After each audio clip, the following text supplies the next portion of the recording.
ഭരണത്തിൽ വന്നു. എന്നിട്ട് ഞാനിവിടെ എല്ലാം പുറകണം. എന്തിന് ഭരണം ഇറങ്ങിപ്പോകുന്ന സമയം ഉണ്ടായിരുന്നല്ലോ കഴിഞ്ഞ പ്രാവശ്യം UDF. എന്നിട്ട് പോലും മലപ്പുറത്ത് ഞങ്ങൾക്ക് ഒരു അൺഎയ്ഡഡ് കോളേജുണ്ട്, അതെങ്കിലും എയ്ഡഡ് ആകില്ല, തന്നില്ല. നിങ്ങളൊന്ന് ആലോചിച്ച് നോക്കൂ, ഈ യുവ സമുദായത്തിന് ഒരൊറ്റ വിദ്യാഭ്യാസ സ്ഥാപനം, ഒരു സ്കൂളോ കോളേജോ ഒറ്റെണ്ണം ഒരു ആ ജില്ലയിലില്ല. അതേസമയത്ത് മറ്റുള്ള സമുദായത്തിന് എത്ര ഉണ്ടെന്ന് നിങ്ങൾ ആലോചിക്കൂ. മുസ്ലിം സമുദായത്തിന് എയ്ഡഡ് കോളേജ് തന്നെ 11 ഉണ്ട്. ആ സമുദായത്തിനുണ്ടെന്ന് പറഞ്ഞാൽ ആ MBSനുണ്ടെന്ന് ഞാൻ അവകാശപ്പെടുന്നില്ല. ആ മുസ്ലിം ലീഗിലെ ചില സമുദായക്കാർക്കാണ് കയ്യിലാണ്.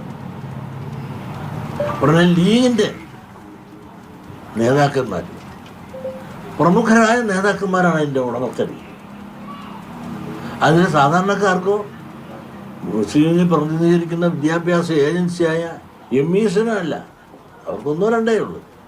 ബാക്കിയെല്ലാം തന്നെ മുസ്ലിം ലീഗിലെ പ്രമുഖന്മാരായ സമ്പന്നന്മാർക്കാണ് വിദ്യാഭ്യാസ സ്ഥാപനം. അതോടൊപ്പം മറ്റൊന്ന് ആലോചിക്കണം, ഒരു എയ്ഡഡ് കോളേജ് തുടങ്ങണമെങ്കിൽ 5 ഏക്കർ വേണം. ആ 5 ഏക്കർ സമ്പാദിച്ചുകൊണ്ടാണ് അവർ 11 ഏക്കർ എയ്ഡഡ് കോളേജ് ഉണ്ട്. എങ്കിൽ അറബിക് കോളേജുണ്ട് 6 ഈ അറബിക് കോളേജ് എന്ന് കേൾക്കുമ്പോൾ നിങ്ങൾക്ക് തോന്നുന്നു അറബി പഠിപ്പിക്കാനല്ല. അറബി അല്ല അവിടെ പഠിപ്പിക്കുന്നത്, അറബിയും പഠിപ്പിക്കുന്നുണ്ട്. അത് എയ്ഡഡാണ്. അതിന് 2.5 ഏക്കർ മതി.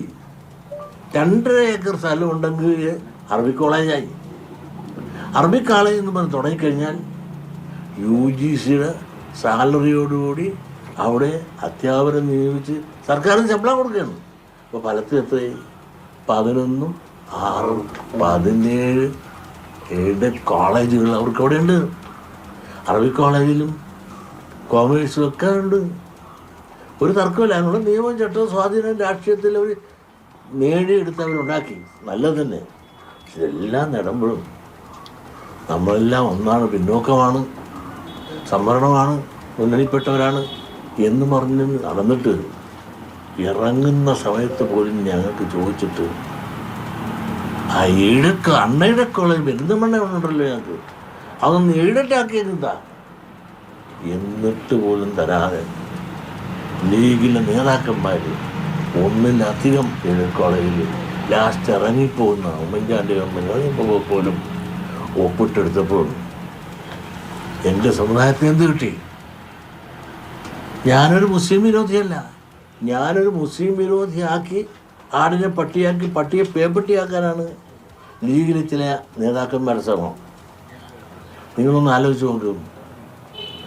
ബാബറി മസ്ജിദ് തകർത്തപ്പോൾ CPI യോഗമല്ലേ ശക്തമായ നേതൃത്വം. അതുകൂടാതെ നിങ്ങളൊന്ന് ആലോചിച്ച് നോക്കും. കോഴിക്കോട് സിൻഡിക്കേറ്റ് മെമ്പർ റഹീമുണ്ട്. ഈ ലീഗുകാരും വോട്ട് കൊടുത്തില്ലല്ലോ. ഈ റഹീമിനെ വോട്ട് കൊടുത്ത് ജയിപ്പിച്ച് സിൻഡിക്കേറ്റ് മെമ്പർ ആക്കിയ ആരാണ്? നമ്മൾ 12 വോട്ട് ഈഴവൻ്റെ വോട്ട് കൊടുത്തത് റഹീമിനാണ്. ആ റഹീം ഇന്നും കോഴിക്കോട്ടുണ്ട്. തിരക്കെട്ടുക.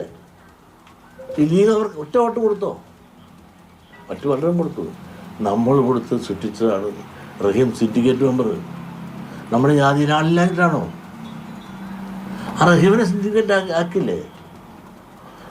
മതവിദ്വേഷം ഉണ്ടായിരുന്നെങ്കിൽ നമുക്ക് ആ വോട്ട് വേറെ നമ്മുടെ സമുദായത്തിൽ കൊടുത്ത് സിൻഡിക്കേറ്റ് മെമ്പർ ഉണ്ടാക്കാമായിരുന്നല്ലോ. വേണ്ട, റഹീം. ഇവിടെ നിങ്ങളുടെ നാട്ടിൽ അടുത്ത റഹീമാണ്. SN ട്രസ്റ്റിൻ്റെ ഓഡിറ്റർ ആരാണ്? 10-30 കൊല്ലമായിട്ട് റഹീം അസോസിയേറ്റാണ്.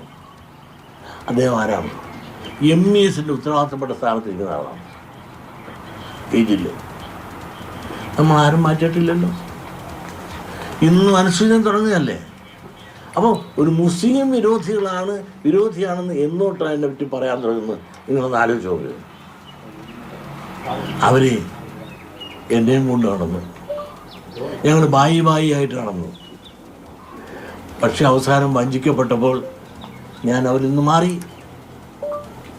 മാറിക്കഴിഞ്ഞ ശേഷമാണെങ്കിൽ കുഞ്ഞാലിക്കുട്ടി ഉൾപ്പെടെ എന്നെ വിളിച്ചതല്ലേ. മുസ്ലിം ലീഗിൻ്റെ നേതാക്കന്മാർ ഞങ്ങൾക്ക് തെറ്റുപറ്റിപ്പോയി.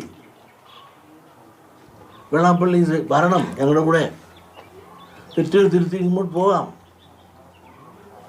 ഇപ്പം ചിലപ്പോൾ നിശ്ചയിച്ചേക്കാം.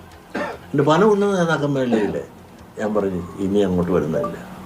കാരണം ഞങ്ങളുടെ സമുദായത്തിൻ്റെ അനുഭവം നിങ്ങളിൽ നിന്ന് ഏറ്റവും മോശമായൊരു അനുഭവമായിരിക്കും. മുസ്ലിങ്ങളിൽ ഒരുപാട് നല്ലവരുണ്ട്, പക്ഷെ ലീഗിൽ നിന്ന് കിട്ടിയ ഞങ്ങളുടെ അനുഭവം ഭരണത്തിൻ്റെ പങ്കാളികളാമെന്നും ഇരുന്നുകൊണ്ട് അവിടെ കയറി ഭരണത്തിൽ കിട്ടിയ ശേഷം നിങ്ങൾ ഞങ്ങൾക്കൊന്നും തന്നില്ല എന്ന് മാത്രമല്ല, ഞങ്ങൾ അവഹേളിച്ചു. ഞങ്ങൾക്ക് ഒരു നീതി സാമൂഹ്യ നീതി എന്ന് പറഞ്ഞ സമുദായ നീതി ഉണ്ടോ?